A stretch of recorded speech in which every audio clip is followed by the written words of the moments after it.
चेहरा से कब उतरे ना, चेहरा से कब उतरे ना इनका मुस्कान। अरे सामरे बड़ी जान हमारे रोपा तारी धान, सामरे बड़ी जान आज रोपा तारी धान।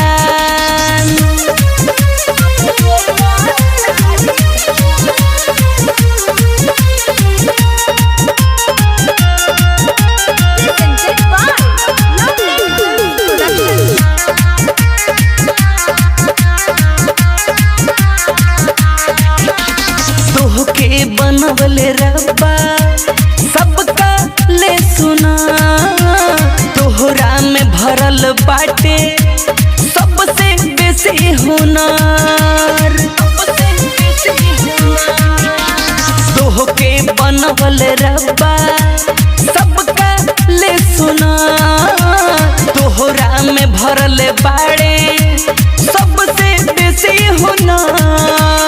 करेली बड़ी काम, करेली बड़ी काम जब ओढ़निया अपन बान। अरे सामरे बड़ी जान आज रोपा तारी धान, सामरे बड़ी जान खूबे रोपा तारी धान।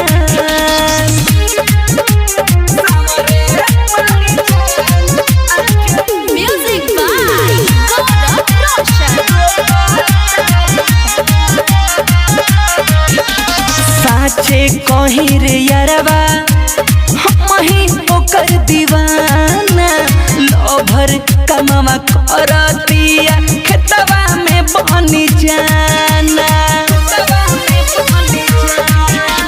साचे कहीं रे यारवा हम ही ओकर दीवाना, लोभर कमावा करेले खेतवा में बन के जाना।